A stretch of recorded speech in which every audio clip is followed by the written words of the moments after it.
Hello, exterminators. I see you would like to actually be good at your job. You would also like to be more useful. And you would actually like to start winning games. Well, in that case, my friend, this video is for you. So now here are some tips and tricks for Yeeps survival. Hold on a sec. Before we begin, could you please like, subscribe, and join the Discord? I'm really close to 2K, and I would like to hit there maybe by like the end of the summer. So, if you subscribe right now, it could really help. Today, we will mostly focus on bugs. First up on our list are pincer bugs. Sitting at a measly 1000 health, these guys are tied for the lowest health in the game.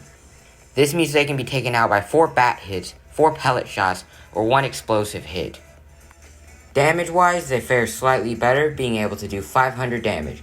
This means they could kill you in 10 hits, making them somewhat dangerous without healing and in large numbers. I would also say they're quite slow, being easily outrun by any yeep, even if you're on charge. Now when it comes to dealing with these guys, the strategy can vary quite a bit. When I'm dealing with 1 or 2, generally bats or guns are enough. On the other hand, if there's like a swarm of 10 to 15, I would definitely recommend just eating a grenade. A general rule of thumb is if there are less, you should probably use bats, and if there are more, then use a grenade. The next part of our training lesson will teach you about boom bugs. Boom bugs are these red and white bugs that jump around and explode. Just like pincer bugs, they only have 1000 health, and they are the ones that are tied with pincer bugs for the lowest health in the game. For the same reason, this means they can be taken down by 4 bat hits, 4 pellet shots, or 1 explosive. Now onto their damage output. They actually do much more damage than pincer bugs, but unfortunately, they have to give up their own life in the process.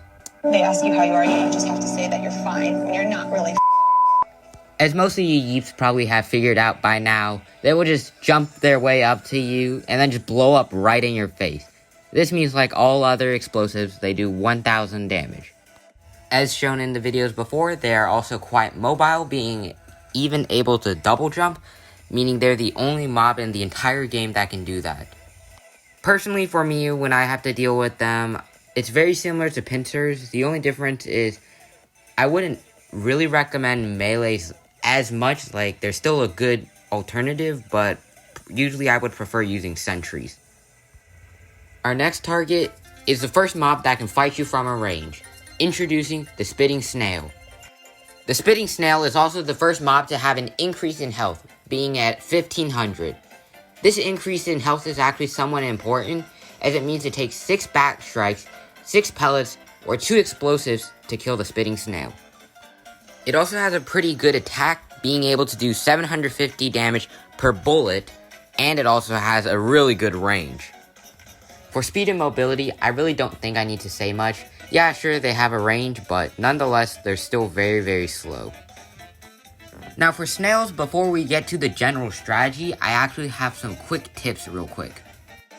The first tip is that the projectile will always aim for you, depending on your location, at the end of the animation.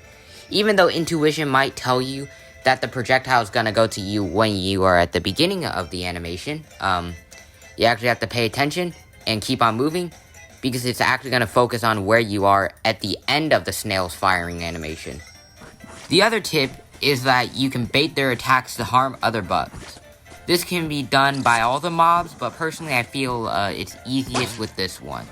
All you have to do is line yourself up with the snail and your target, and as long as the snail sees you, it'll shoot you and hit the other bug instead. Generally though, despite how you can bait them into friendly firing, I would still rather just have them off the field. To do that, I would just recommend pulling out 2 grenades and eating them at once, especially if you're like in a swarm of them. Now for the final boss, and the biggest one of them all, Fat Bug. This guy here is a monster having a health pool of 5000. It literally has the same health as a player. He is also quite strong, doing 1000 damage per strike, along with launching you in the air. Speed-wise, it's the same as pincer bugs, so I'll just skip that part. Strategy-wise, I would definitely recommend using the ice boxing gloves. This is because it'll take a few hits and then it'll get stunned, and you could easily just like knock it into the spikes, or even just send it flying in a random direction. But if you're like me and you don't own those, then just use bats and just run around in circles, sneaking a smack every once in a while. Now before we end the video, here are a few extra tips / opinions that I think could help. 1. I believe the mini turret is better because it costs half as much and it also has a smaller hitbox. This makes the turret much more spammable. 2. Continuing on the mini turret thing, you should definitely set up a bunch of mini turrets just around where bugs spawn, especially like in the back of the rocky area and the waterfall area on the back left. 3. I would recommend setting up a larger turret by the game mode sign facing your entrance. 4. Memorize where health packs are, especially outside the castle. It comes in clutch. And for my final tip, here's my setup for protecting the beacon. To start, first set up 2 2x2 pillows on each side and 1 above. Then fill in the cross into a square by adding 3 flat 2x2 pillows in each corner section. The next step is filling in the edges and turning this shape into a cube. The final step is adding 8 mini sentries around the rim to protect the beacon as sort of like an offense. Optionally, you can also add reinforced 4x4 pillows around the doors, just so that if things get a little hectic, you can block the bugs off. Generally though, I prefer not to, because this means my sentries will see the bugs later on, and then that gives them less time to attack. Anyways, thanks for watching, and hope you do better on your games now. See you next video. Bye.